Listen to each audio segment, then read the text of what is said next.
The blizzard had transformed Martha's porch into a sculpture of ice and shadow when she heard the knocking, desperate, irregular, the sound of someone using their last strength.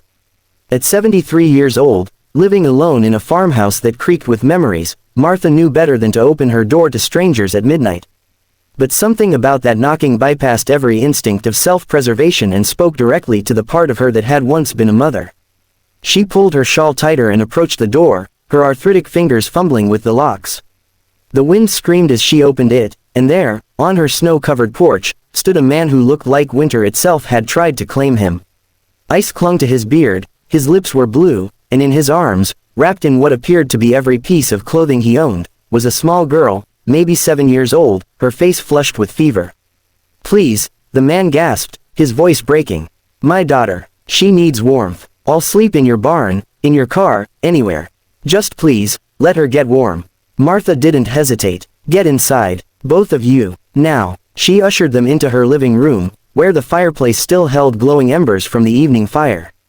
As the man stumbled through the door, Martha got her first real look at him, mid-30s perhaps, with exhausted eyes that held the particular desperation of a parent watching their child suffer. The girl in his arms shivered violently, her small body racked with chills despite the fever that made her skin radiate heat. "Put her on the couch," Martha commanded, already moving toward the kitchen. "I'll get blankets and hot water." The man laid his daughter down gently, his hands trembling from cold and fear. "Thank you," he whispered. "God, thank you." Martha returned with an armload of quilts, the thick ones she'd made decades ago when her own children were small. She covered the girl carefully, then thrust a mug of hot tea into the man's frozen hands. "Drink," she ordered, "then tell me what happened." His name was David Pierce, and his story tumbled out in fragments. He'd been driving from Colorado to Chicago, where his sister lived, after losing his job and his apartment. His daughter, Emma, had started showing signs of illness 2 days ago. By this morning, she'd developed a high fever.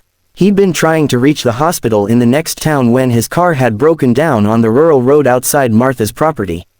With the blizzard intensifying and no cell phone signal, he'd carried Emma through the snow, following the only light he could see, the lamp Martha left burning in her window every night, a habit from when her late husband used to work night shifts. "She needs a doctor," David said, his voice cracking. "But in this storm, we can't." "Let me see her," Martha interrupted, moving to Emma's side. She placed her hand on the child's forehead, felt the burning heat, noticed the labored breathing. Martha had raised 4 children and nursed 3 of them through pneumonia before modern antibiotics became common. She'd also lost one, her youngest, Thomas, to a fever that had come on too fast, too strong, too far from help. That had been 47 years ago, but the memory lived in her bones. "It's her lungs," Martha said quietly. "Pneumonia, most likely. We need to bring the fever down and keep her hydrated. But without antibiotics. I have some. My doctor prescribes them for me to keep on hand. Respiratory issues run in my family." Martha stood, her knees protesting. "You get out of those wet clothes. There are some of my late husband's things in the bedroom down the hall. I'll tend to Emma." David looked at her with something approaching reverence. "I don't know how to thank you. Thank me by not dying of hypothermia in my living room. Go." Over the next hour, Martha became a woman she thought she'd stopped being years ago, a mother in crisis mode, efficient and focused. She administered medication, used cool compresses to fight the fever, and convinced Emma to sip water mixed with honey. David, now dry and wearing Roland's old flannel shirt and work pants, hovered nearby, desperate to help but clearly exhausted beyond measure. "When did you last sleep?" Martha asked him. "I don't remember. 2 days, 3. Then you're no good to your daughter like this. There's a bed in the spare room. Sleep. I'll watch over Emma." "I can't ask you to." "You didn't ask. I'm telling you. That child needs you healthy, and you won't be if you collapse." Martha's voice softened. "I know what it is to be a parent, son. Sometimes the bravest thing we can do for our children is trust someone else to help carry the burden." David's eyes filled with tears. "My wife died 18 months ago. Cancer. Since then, it's just been Emma and me. I've tried so hard to keep us afloat, to give her stability, but everything keeps falling apart. I lost my job when I took too much time off for her grief counseling. Lost the apartment when I couldn't make rent. I've been feeling like the worst father in the world." Martha reached out and gripped his shoulder with surprising strength. The worst father in the world wouldn't have carried his sick daughter through a blizzard to find help. The worst father in the world wouldn't have stayed awake for 3 days to protect her. You're not failing, David. You're fighting. Now go rest so you can keep fighting. He nodded, wiping his eyes, and stumbled toward the spare room. Martha settled into the rocking chair beside the couch, keeping vigil over Emma as the storm raged outside. The child's breathing was labored but steady, her fever high but not dangerously so. In the firelight, Emma's face reminded Martha achingly of her own daughter, Rebecca, at that age, the same delicate features, the same way her eyelashes fluttered during feverish sleep. Martha hadn't spoken to Rebecca in 3 years. The estrangement had started small, as these things often do. A disagreement about Martha's decision to stay in the farmhouse after Roland died, despite her children's insistence that she move closer to one of them. The disagreement had escalated into arguments about independence, safety, stubbornness. Words had been said that couldn't be unsaid. Pride on both sides had calcified into silence. Martha looked down at Emma and felt the full weight of those lost years.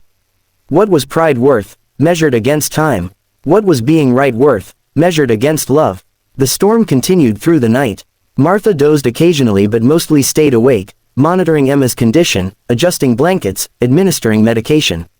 Around 4 in the morning, the fever finally broke. Emma's breathing eased, and she fell into what looked like genuine sleep rather than the restless tossing of illness. Martha allowed herself to cry then, quiet tears of relief for this child and remembered grief for the one she'd lost so long ago. When David emerged at dawn, looking marginally more human after a few hours of sleep, he found Martha making breakfast, eggs, toast, oatmeal, everything she had in the house. "Emma," he asked immediately. "Fever broke an hour ago. She's sleeping peacefully now. The antibiotics are working." David's legs seemed to give out. He sat heavily at the kitchen table and put his face in his hands. His shoulders shook with silent sobs, all the fear and exhaustion and relief pouring out at once. Martha set a plate in front of him and poured coffee. "Eat first, fall apart second. That's the order of operations." He laughed, a broken sound, and started eating. The storm had diminished to light snow, the kind that made the world look peaceful rather than hostile. "The roads will need clearing," Martha said. "Won't be able to get to town until this afternoon at the earliest. You're welcome to stay until then. Longer, if needed." "You've already done too much," David said. "I can't impose further. It's not an imposition. I have the space, and frankly, it's nice having people in this house again." Martha paused, staring into her coffee. It's been too quiet for too long. Over breakfast, they talked. David told her about his wife, Sarah, and how her death had shattered their world. He talked about the jobs he'd lost, the friends who'd stopped calling, the slow erosion of the life they'd built. He talked about Emma's nightmares, her fears of losing him too, and how he'd been trying so hard to be strong for her that he'd forgotten how to ask for help. Martha, in turn, found herself talking about things she hadn't spoken of in years. About Thomas, the son she'd lost. About the guilt that never quite faded, the what-ifs that haunted quiet moments. About Roland, dead 5 years now, and how the silence of the house sometimes felt like it might swallow her whole. About her estrangement from Rebecca and how pride and hurt had built a wall between them that felt insurmountable. "But it's not insurmountable," David said gently. "You're afraid she won't want to hear from you, but I'd bet anything she's waiting for you to reach out, just as afraid as you are. It's been 3 years. My mom and I didn't speak for 2 years before Sarah died. Stupid argument about the wedding. When Sarah got diagnosed, Mom showed up at the hospital, and we just let it go. All that wasted time over something that didn't matter." David looked at her intently. "Don't waste any more time, Martha. Call your daughter." Emma woke around noon, weak but lucid. When she saw Martha, she smiled tentatively. "Are you an angel?" the little girl asked, her voice hoarse. Martha laughed, a sound that surprised her with its joy. "No, sweetheart, just an old woman who keeps quilts and medicine on hand. Daddy said you saved me. Your daddy saved you by getting you here. I just helped a little." Emma considered this. "Can I stay with you forever? This house feels like hugs." Martha's heart clenched. She looked at David, who smiled sadly. "We have to go to Aunt Caroline's in Chicago, remember?" He told Emma. "But we can visit Martha, if she'll let us." "I'd like that very much," Martha said, meaning it. By late afternoon, the roads were passable. David called his sister, who arranged for a tow truck for his car and confirmed they were still welcome in Chicago, for as long as needed. Martha insisted on packing them food for the journey, sandwiches, cookies, a thermos of soup. She found an old teddy bear that had been Rebecca's and gave it to Emma. As they prepared to leave, David pulled Martha aside. "I don't know how to repay you. You already have. You reminded me that this house isn't meant to be silent. That I'm not meant to live like I'm already gone." Martha pressed something into his hand, a piece of paper with her phone number and email address. "Stay in touch. Let me know how Emma is. And maybe visit in the summer, when the farm is pretty." "We will, I promise." After they left, Martha stood in her living room, looking at the couch where Emma had slept, still bearing the impression of the small body. The house felt different now, not empty, but expectant, like it was waiting for something to happen. Martha picked up the phone and dialed before she could lose her courage. "Mom," Rebecca's voice was cautious, confused. "Is everything okay?" "No," Martha said honestly. "It hasn't been okay for 3 years. But I want it to be. I miss you, Rebecca. I miss you so much, and I'm sorry. I'm so sorry for all of it." Silence, then the sound of Rebecca crying. "I miss you too, Mom. I've wanted to call so many times." They talked for 2 hours. They cried, apologized, and began the slow process of rebuilding what had been broken. Rebecca promised to visit in 2 weeks with her family. Martha's grandchildren, who she'd barely seen, would come to the farm. 3 months later, on a warm spring day, David and Emma returned as promised. Emma had gained weight and color, her health fully restored. David had found work in Chicago and was slowly rebuilding their life. They spent the afternoon at the farm, Emma delighting in the chickens Martha had acquired and the garden she was planting. Rebecca and her family were there too, having driven down for the weekend.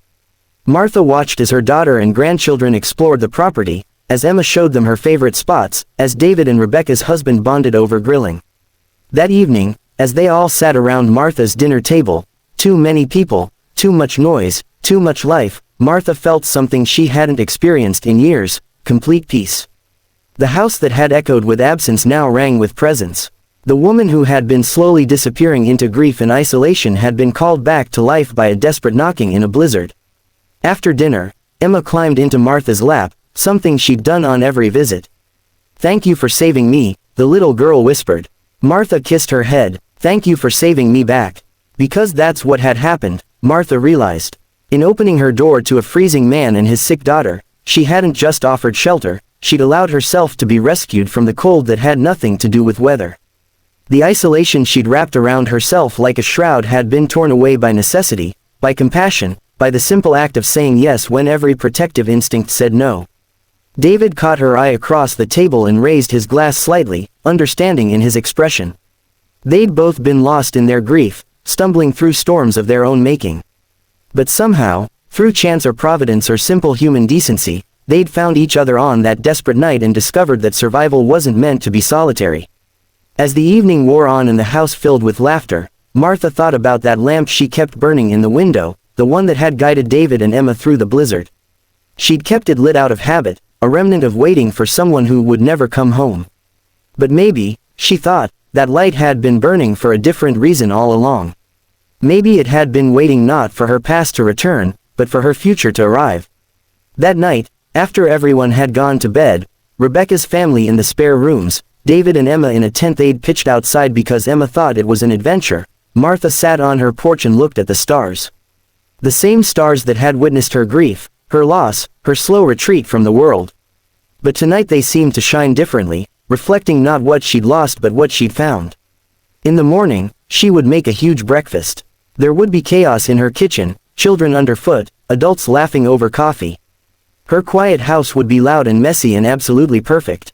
Martha smiled, wrapped her shawl tighter, and whispered a prayer of gratitude to the storm that had brought her family back, not just the one she'd been born to, but the one she'd chosen in an act of radical kindness.